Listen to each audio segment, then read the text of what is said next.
Why do we have so much debt? Good evening, folks, and welcome back to another episode of Silver Dad Knows.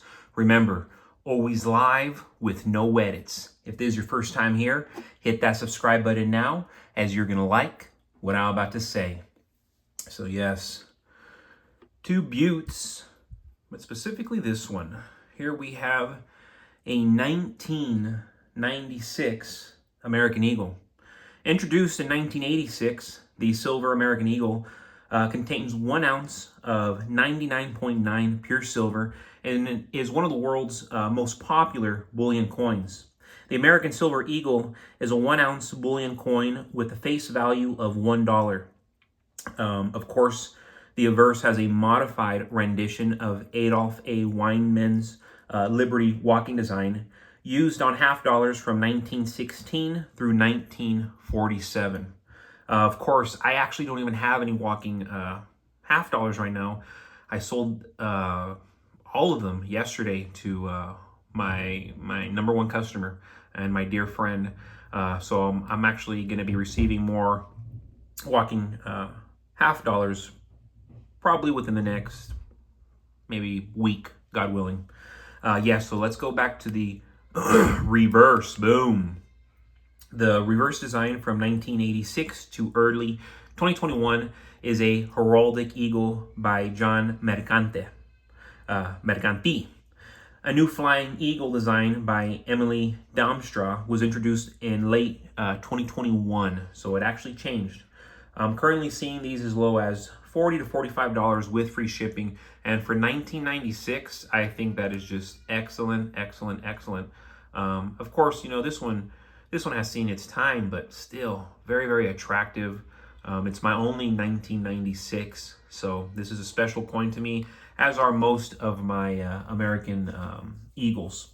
And real quick, before I continue, I want to give a quick shout out, and this is to my loyal subscriber, Prescott's3235, and this is a comment from last night. I'll take care of me for you if you take care of you for me. This quote means a lot, and its roots are planted in responsibility. If you're responsible enough to prepare for hard times, you won't end up a thug having to do unspeakable things to provide for your family.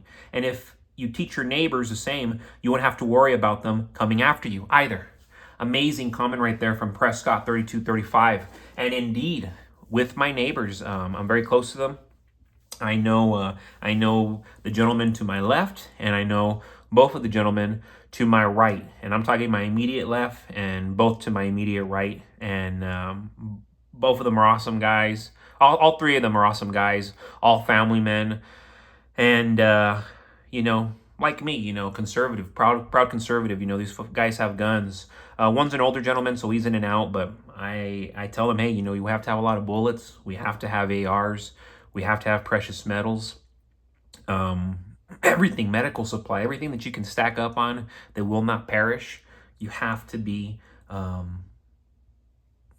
storing it, and you have to be preparing yourself, because as of days ago, interest on the national debt is now the third biggest line item on the budget.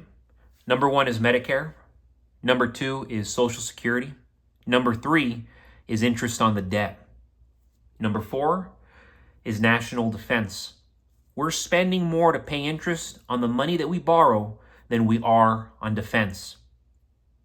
I mean, that's very contradicting to what America is built on. A couple years ago, interest on the national debt was $300 billion a year. Now it's over $700 billion. By the end of the year, it'll be $1 trillion. By the end of next year, it'll be $2 trillion. In 3 or 4 years, the U.S. government will be paying more in interest on the national debt than it collects in taxes. The only way around this is if the Fed slashes interest rates. But it seems they can't. It seems they have to keep rates where they are. The government must default. There's no way we can afford these payments. It's impossible. The Fed would have to keep printing so much more money to monetize debt that it would create so much inflation, it would push rates to the roof. We have to have higher interest rates because it's part of the cure. Unfortunately, it's also what's going to kill the current economy. We can't get the rates to where they need to be without a collapse.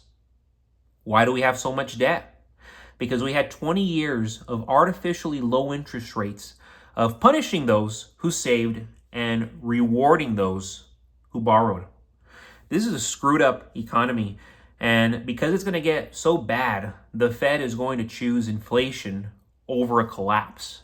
Long term, they will continue to choose inflation rather than a depression, rather than a financial crisis. And like most people, they would rather choose bankruptcy. That's why it's crucial to be in real assets outside of the dollar. Precious metals and cryptocurrencies that will avoid the inflation tax, because this tax is going to clobber all those holding the funny money, the fiat money, the money that they're going to be needing to print, at more of an alarming level than they've already been printing these last 4 years. I mean, if you thought that was outrageous, I assure you it's going to be horrific these next few years. And yes,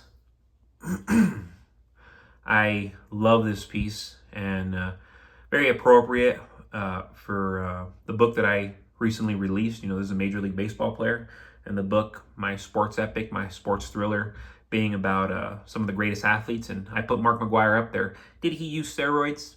Maybe. He says he didn't. There's a lot of proof, or people that say he did, but you take that how you want to take it. I still think he is just one of the best. One of the best. Going back to 1998, you're looking at a Major League Baseball round from the Highland Mint honoring Mark McGwire.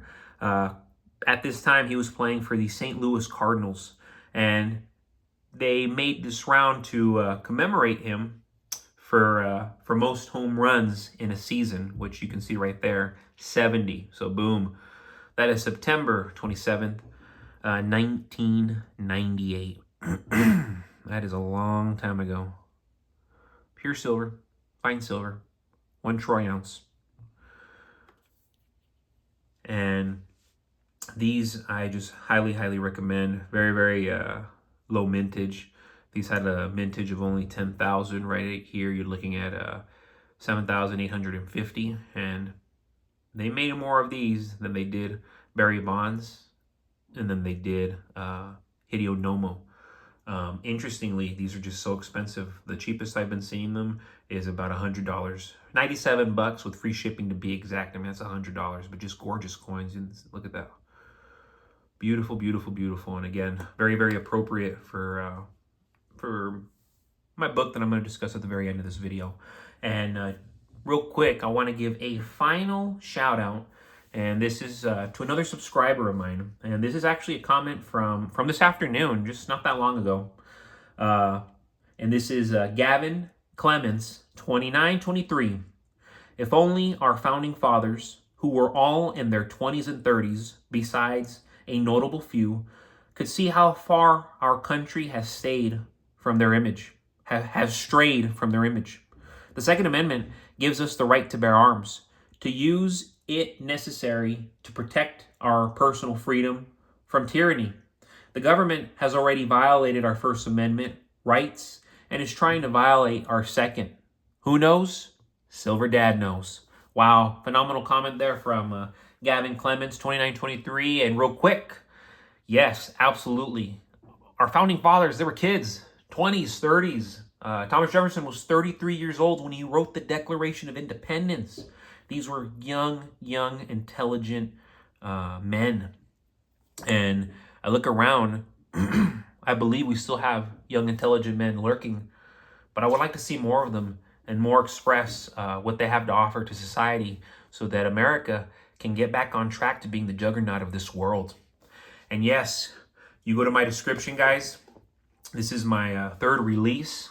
I am a published author. My first book was a dark comedy based on a true story.